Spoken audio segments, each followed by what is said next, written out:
오늘 저는 이 데살로니가 후서 2장 16절에서 17절의 말씀을 가지고 영원한 위로와 좋은 소망, 이러한 제목으로 하나님의 은혜를 나누겠습니다. 말씀의 제목을 한번 따라해 주시길 바랍니다.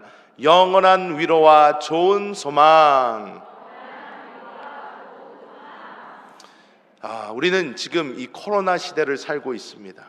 이 코로나 시대를 사는 우리들에게 이 땅에서 별로 소망적인 것이 없는 것 같습니다. 위로될 것도 별로 없는 것 같습니다. 늘 건강에 대해서 걱정을 하면서 살아야 합니다. 가끔 가다가 잔기침이라도 콜록하고 나오게 되면 어머, 코로나 아닌가 하면서 굉장히 근심과 걱정이 따라오게 됩니다. 그리고 만에 하나 확진이라고 두 줄이라도 뜨게 되면 이거는 무슨 암에 걸린 것도 아니고 요즘에는 별로 심각하지도 않다고 하지만 정신적으로 받는 스트레스가 얼마나 심각할지 상상도 할 수 없습니다. 주위에 피해를 주지는 않을까, 혹시 나 때문에 아픈 사람은 없을까, 혹시 교회에 피해가 되지는 않을까 하면서 하는 그 마음고생은 우리가 상상할 수도 없습니다. 아니, 건강만 이러면 또 모르겠는데 사회를 보면 우리가 사는 이 세상 자체도 점점 더 강팍해져만 가는 것 같습니다. 살아가는 게 점점 더 힘이 듭니다. 요즘 사람들이 당근마켓이라는 걸 많이 한다고 해요. 물물 교환도 많이 하고 뭐 싸게 동네에서 팔기도 하고 하는데, 이런 것들을 하다가 보면 거기에 가게가 망해서 물건들을 처리합니다. 이런 글들이 얼마나 많은지 모릅니다. 살아가기가 점점 힘든 세상이 되어가는 것 같습니다. 이 세상을 봐도 별로 희망이나 소망이 없습니다. 뭐 그렇다고 정치가 막 속이 시원하니 텔레비를 보면 막 마음이 빵 뚫리고 이런 것도 아닙니다. 이쪽을 봐도 저쪽을 봐도 별로 희망이나 소망이 없어 보입니다. 그리고 요즘에 동계올림픽을 한다고 해서 좋아서 텔레비를 켜봤지만 아이고, 이런 편파 판정부터 시작해서 말도 안 되게 메달을 주는 것을 보니 마음은 더 갑갑해져만 갑니다. 아니, 목사님, 이 좋은 수요일날 하나님의 은혜의 말씀을 들으러 왔는데 시작부터 뭐 이렇게 우울한 말씀만 계속 하십니까 하며 여러분 생각하실 수 있는데요, 우리가 이런 것들을 바라보면서 우리가 살고 있는 이 땅에 소망이 없다는 것을 우리는 빨리 깨달아야 될 줄 믿습니다. 그리고 오늘 말씀에 하나님께서 약속하시는 영원한 위로와 좋은 소망이 우리에게 있다는 것도 빨리 깨달으시기를 예수님의 이름으로 축복합니다. 하나님께서는 우리에게 어떤 영원한 위로와 좋은 소망을 주실까요? 첫 번째, 하나님께서는 먼저 우리에게 낙원의 소망을 주시는 줄 믿습니다. 인간에게 가장 큰 두려움과 절망은 바로 죽음입니다. 모든 사람에게 동일하게 다가오는 것이 이 죽음이고, 이 죽음 앞에서는 빈부, 귀천이 상관이 없습니다. 돈이 많은 사람도, 세상에서 많이 배운 사람도, 아주 유명한 사람에게도 이 죽음은 동일하게 찾아옵니다. 그런데 이 죽음이라는 것은 동일하게 찾아올 수 있으나 이 죽음 이후의 삶은 동일하지 않습니다. 이 죽음 뒤에는 반드시 심판이 있을 것이고, 우리는 하나님 앞에, 그 심판대 앞에 반드시 서게 되는 줄 믿습니다. 예수님께서 이 땅에 오셨을 때에 예수님은 본인의 역할을 분명하게 하셨습니다. 예수님께서는 본인이 십자가에 못 박혀 죽으실 것을 알고 계셨어요. 그렇기 때문에 예수님께서 십자가에 달리셨을 때에 이 양편에 강도들이 함께 매달려 있었는데, 이 강도들이 한 사람은 예수님을 조롱했고 다른 한 사람은 예수님이 잘못한 게 뭐가 있다고 그러냐, 우리는 우리가 진 죄 때문에 여기에 달렸지만 이분은 죄가 없으시다 하면서 예수님께 마지막으로 아부성 발언을 합니다. 예수님께 뭐라고 합니까? 주님께서 주의 나라에 임하실 때 저를 생각해 주세요. 저를 기억하여 주옵소서 라고 예수님께 이야기합니다. 그랬더니 예수님께서 누가복음 23장 43절에 이와 같이 말씀해 주십니다. 함께 합독해 보겠습니다. 예수께서 이르시되 내가 진실로 내게 이르노니 오늘 내가 나와 함께 낙원에 있으리라 하시니라. 아멘. 예수님께서는 본인이 그날 운명하실 것을 정확히 아셨습니다. 그리고 예수님께서는 함께 죽을 그 사람에게 예수님은 이러한 말씀을 해주십니다. 너가 오늘 나와 함께 낙원에 있을 것이다. 즉 우리의 죽음 뒤가 아무런 공허함이 있는 것이 아니고 뭐 어두운 세상이 있는 것이 아니고 다른 것이 있는 것이 아니라 예수 믿는 우리에게는 낙원이 기다리고 있다고 예수님께서 정확하게 말씀해 주신 줄 믿습니다. 제가 한세교회 언제 처음 왔나 보니까 2012년도에 처음 왔습니다. 2012년도에 처음 왔으니까 지금이 2022년도니까 정확하게 10년이 되었습니다. 이 10년 동안 제가 한세교회에 있으면서 100번이 넘는 장례를 치른 것 같습니다. 정말 많은 장례를 치렀어요. 제가 총목사로 있을 때는 정말 더 많이 치렀던 것 같습니다. 계속해서 장례를 치르고 또 치렀던 것 같아요. 그런데 이 장례를 치를 때마다 저는 늘 해보는 것이 있습니다. 그것이 무엇이냐면 장례에 있으면 영정사진이 있고 영정사진 밑에 명패가 있습니다. 명패가 있는데 그 명패에 꼭 제 이름을 넣어봅니다. 목사 김남식 넣어봐요. 나에게도 이 날이 곧 올 것이다. 계속해서 바라봅니다. 화장하러 들어가면 어떤 역사가 일어납니까? 화장하러 관이 들어가고 이 모니터에 요즘엔 세련되져가지고 이 모니터에 어떻게 해요? 화장 중 아무개 이름이 나옵니다. 거기에도 제 이름을 꼭 넣어봅니다. 화장 중 김남식 꼭 그렇게 바라봅니다. 우울해지기 위해서 그러냐고요? 아니요, 그렇지 않습니다. 저는 저에게도 이 죽음이 다가오고 있다는 것을 누구보다 더 잘 알고 있습니다. 왜냐하면 누구에게나 이것은 동일하게 다가오기 때문입니다. 하지만 저에게는 이 낙원에 대한 영원한 소망이 있습니다. 정말로 이 낙원이라는 곳을 들어가는 것이 저에게는 한없는 소망입니다. 너무나 기쁜 믿음의 소망인 줄 믿습니다. 그리하기 때문에 저는 꼭 제 이름을 거기에 넣어봅니다. 주님, 저에게도 저 소망의 날이 언젠가 올 것입니다. 저도 주님 앞에 나아가기 원합니다. 저 소망의 날을 제가 바라보며 나아갑니다. 해서 제가 10년 동안 장례를 치르는데 딱 한 번 저랑 이름이 똑같은 분이 화장하고 있는 걸 봤어요. 그래서 제가 얼른 사진을 찍었습니다. 얼른 사진을 찍어서 제 기억에 저희 집사람한테 하나 보내주고, 그리고 교육자들한테 하나 보내줬어요. 그때 이렇게 보내준 다음에 제가 그랬어요. 영광의 그날을 소망하며 바라봅니다. 그러면서 제가 보냈더니 저희 집사람도 아멘 그러고 왔어요. 그래서 빨리 가기로 바라나 봐요. 그런데 저희가 알 수 있는 것은 저희에게는 이 영원한 소망이 있기 때문에, 영원한 소망이 있기 때문에 죽음이 더 이상 두렵지 않다는 것입니다. 우리 목사님께서 지난번에 이 영상을 보내주셨죠. 10,000가지 이유 찬양하는 그 영상을 보내주셨는데, 거기에서 그 사람이 이 침례교회 창시자인 요한 웨슬레이의 형인 이 찰스 웨슬레이의 간증을 했어요.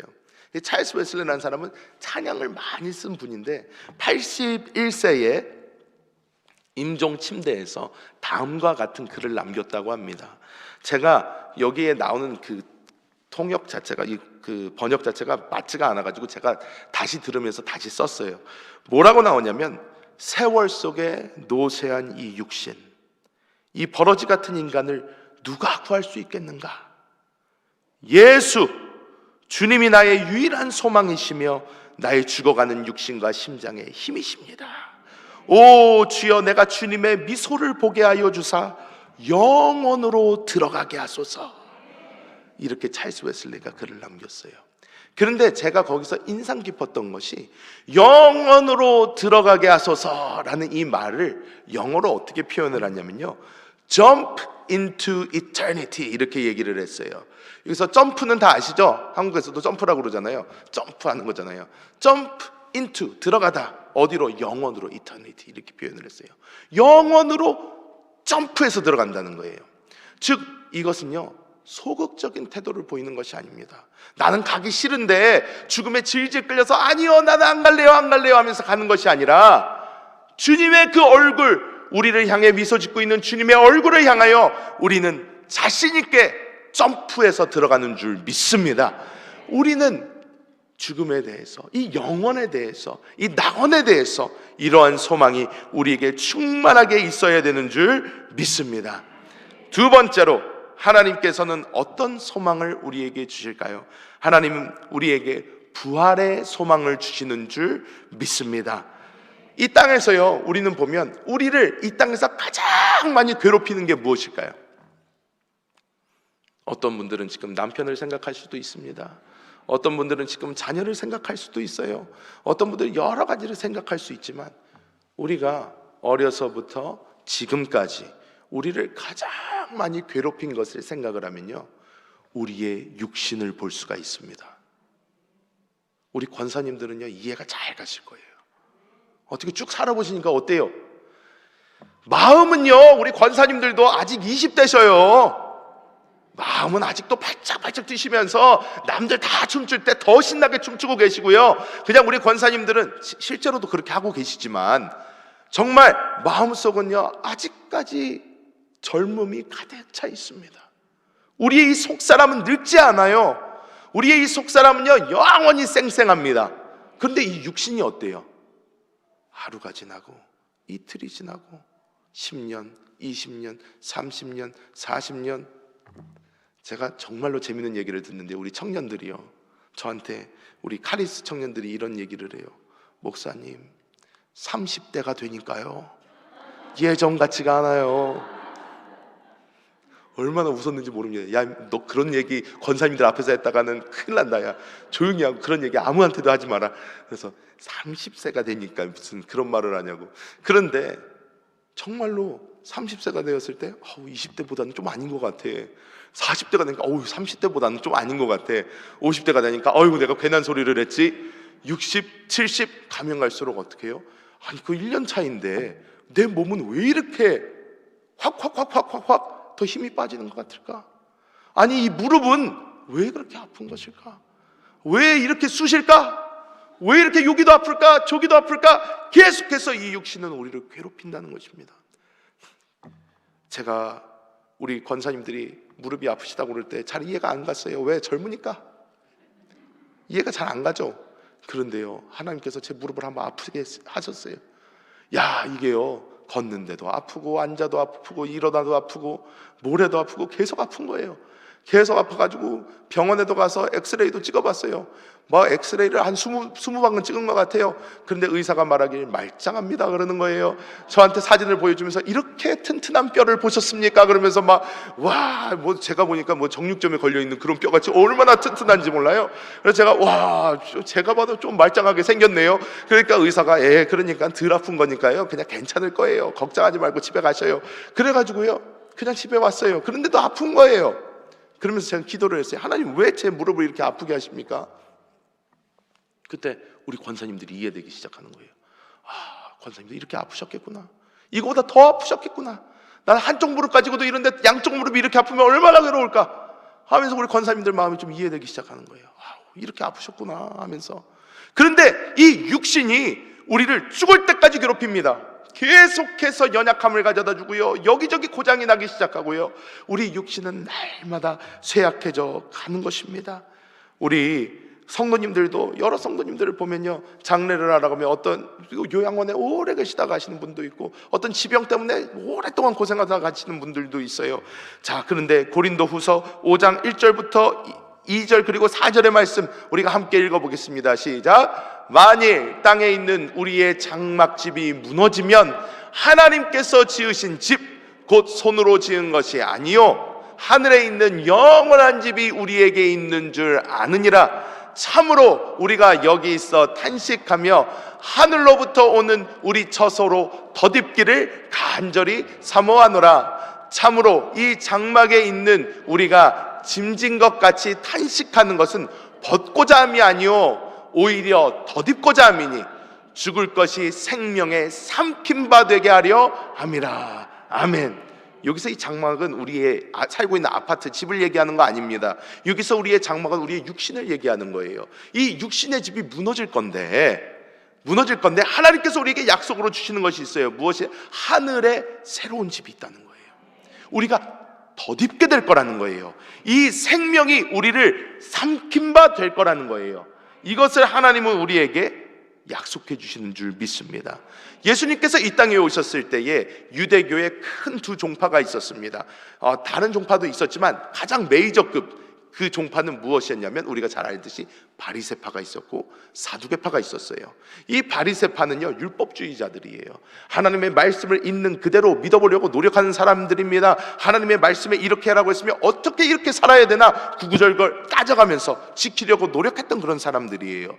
그리고 이 사두개인들은 어떤 사람들이었냐? 사두개파 사람들은요, 조금 더 정치적인 사람들이에요.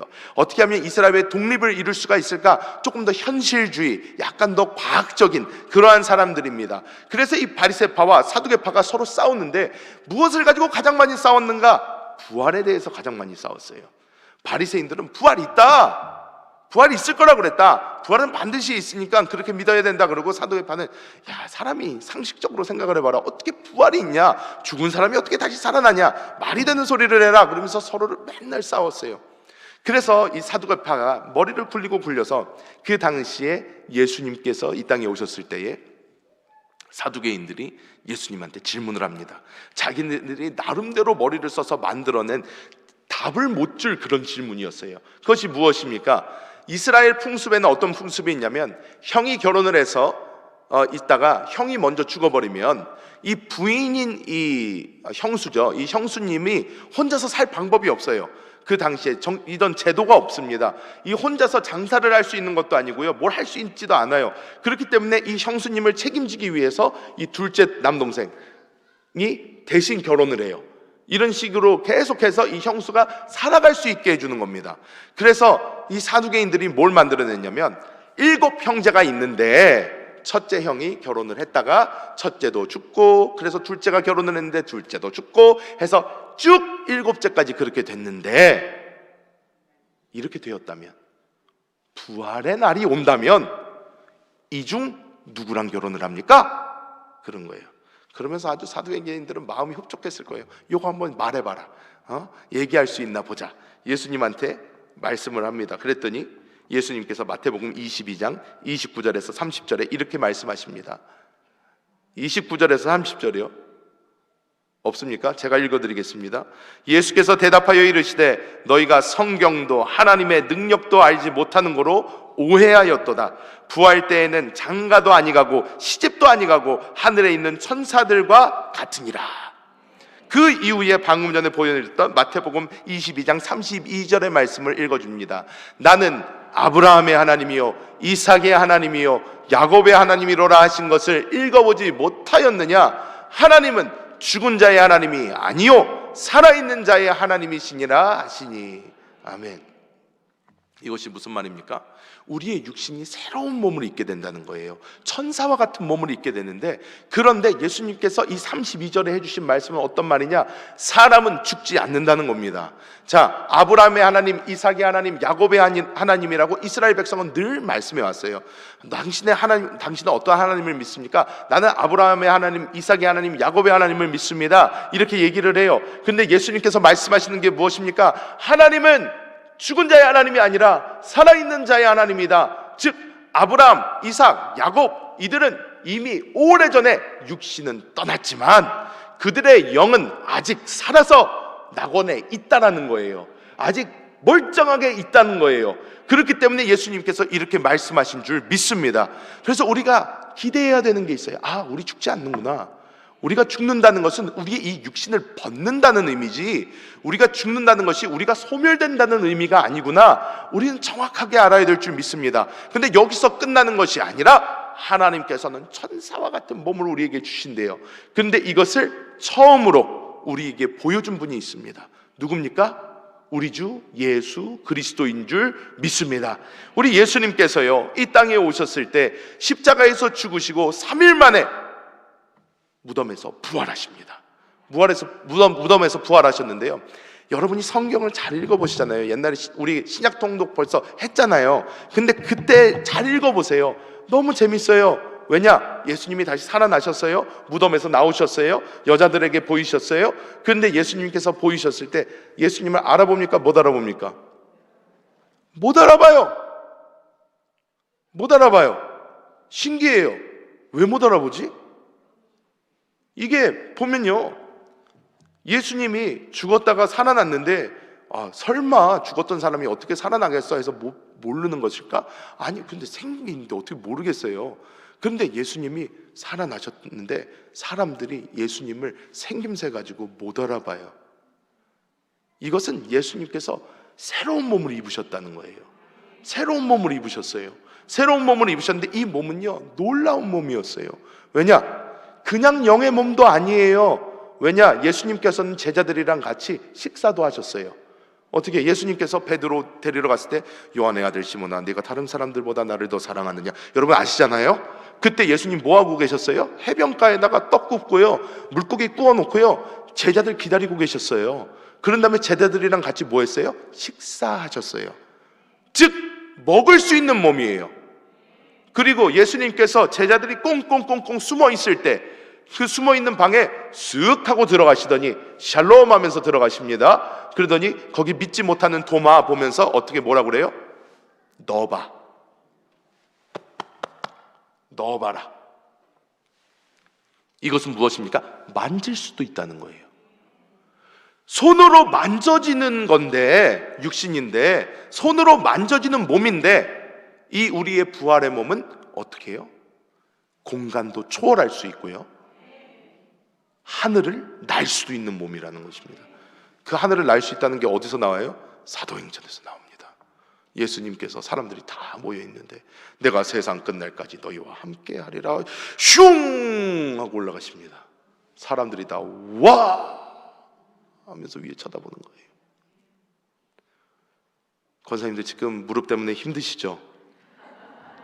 소망을 가지시길 바랍니다. 어떤 소망? 부활의 몸을 입을 소망. 내가 가장 젊고 예뻤을 때보다 더 예뻐져요. 아름다운 몸을 입고 무릎 아프게 걸을 필요도 없어요. 날라다니면 됩니다. 그냥 공간도 뚫어버리면 됩니다. 내가 어디 가고 싶다 그러면 거기 가 있는 거예요.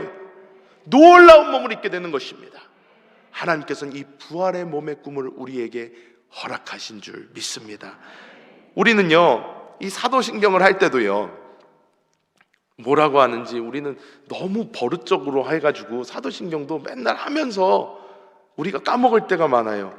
뭐라고 합니까? 우리가 성령을 믿사오며 거룩한 공회와 성도가 서로 교통하는 것과 죄를 사하여 주시는 것과, 그 다음에 뭐예요? 몸이 다시, 이게 뭐예요? 부활. 이게 부활이에요.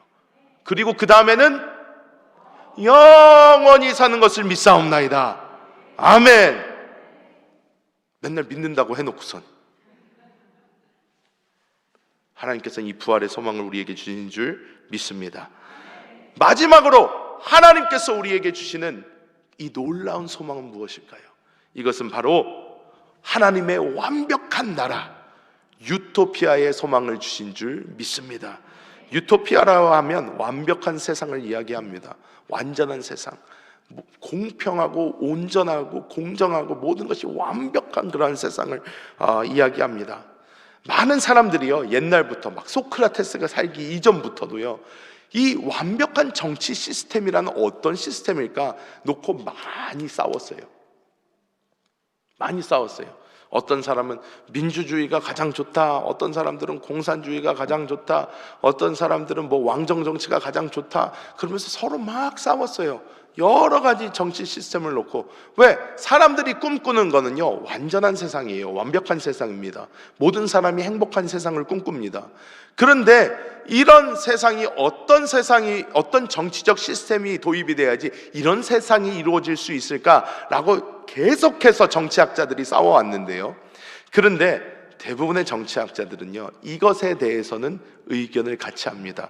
무엇이냐면, 성군, 그러니까요, 나라를 정말 사랑하고요, 자기를 희생하면서요, 굉장히 똑똑하고 능력 있는 왕이 다스리는 나라가 가장 완벽한 나라라는 거예요.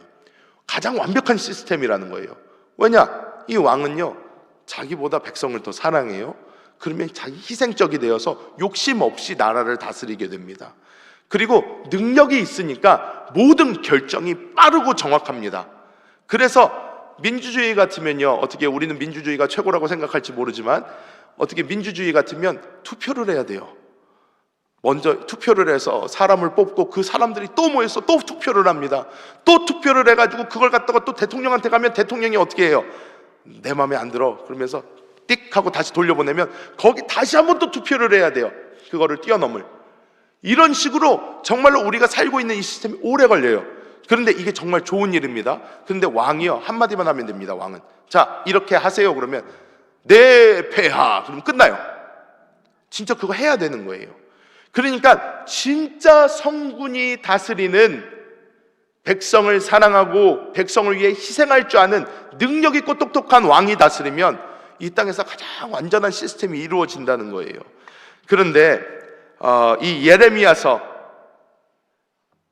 23장 5절에서 6절 혹시 준비됐나요? 우리가 함께 읽어봅니다.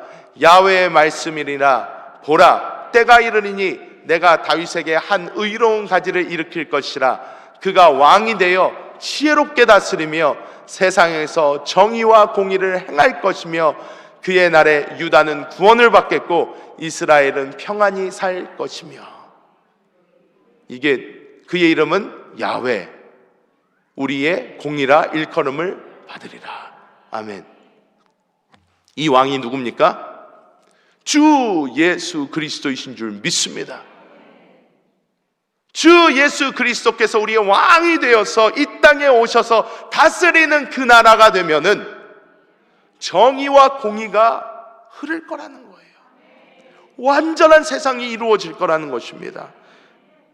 그래서 오늘의 묵상에도 나온 이 베드로후서 3장 13절의 말씀 어떻게 말씀하고 있습니까? 우리는 그의 약속대로 의가 있는 곳인 새 하늘과 새 땅을 바라보도다. 이 세상을 보면요, 아무리 어떤 사람이 정치를 잘한다, 그래도 이때가 좋았다, 저때가 좋았다, 여기가 맞다, 저기가 맞다 우리가 얘기를 하지만 어떻게 해요? 다 지나보면요, 다 기각이에요. 그냥 비슷비슷합니다. 이때도 문제가 있고 저때도 문제가 있었으며요, 세상에 진정한 공의와 정의가 흐르던 때는 없어요. 아무리 훌륭한 사람이 이 땅을 다스려도 어떻습니까?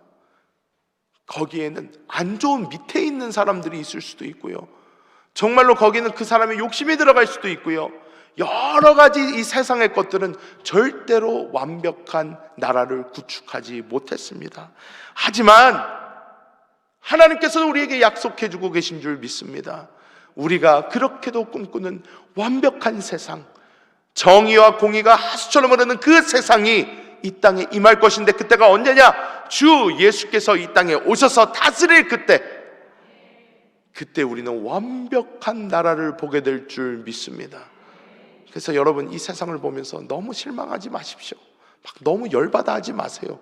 원래 그런 거예요. 이 세상은 원래 그렇습니다. 왜 그럴까요? 하나님이 이 땅에 우리로 소망을 두지 않게 하기 위해서 더 그렇습니다. 우리가 이 땅이요, 웬만큼 먹고 살기 좋아지면요, 그냥 이 땅에 계속 살고 싶지 하나님의 나라를 꿈꾸지 않아요. 우리가 계속해서 이 땅이 너무 괜찮으면요, 아유 그냥 나는 천년만년 여기서 살고 싶다 그러지, 누가 하나님의 나라를 꿈꾸겠습니까? 이 땅은 사단에 의해서 다스려지고 있고, 사단이 있으므로 우리에게 죽음이 있고 괴로움이 있고 정말로 공의롭지 못하고 정의롭지 못한 이 세상이 펼쳐지고 있는 줄 믿습니다. 때문에 우리는 이 땅에서 하나님께서 다스릴 그 영원한 정의와 공의의 나라를 바라보며 그 소망을 갖고 나아가게 되는 줄 믿습니다. 말씀을 맺도록 하겠습니다.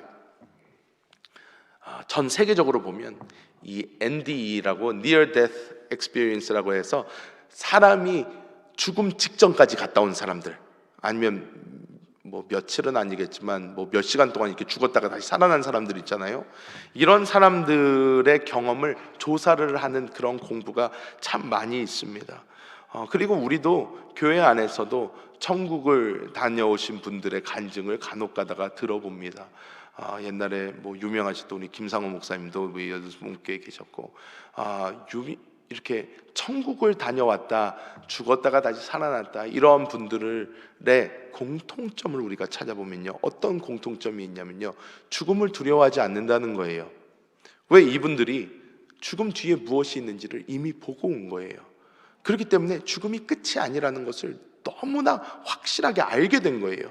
그렇기 때문에 그분들은 이 땅에 있으면서 어떻게 해요? 이 땅에 소망을 두는 것이 아니라 다음에 소망을 두고 살게 됩니다. 내가 어떻게 하면 이 땅에서 주의 나라와 영광을 위해서 살 수 있을까? 어떻게 하면 이 땅에서 하나님이 원하시는 것을 하면서 살 수 있을까? 내가 어떻게 하면 이 땅에 소망을 두지 않고 다음 시대의 소망을 더 가지고 살 수 있을까? 하면서 이 땅을 살아가게 되는 줄 믿습니다.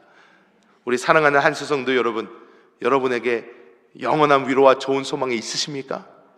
있으십니까? 이 소망을 마음 깊이 가지시기를 예수님의 이름으로 축복합니다.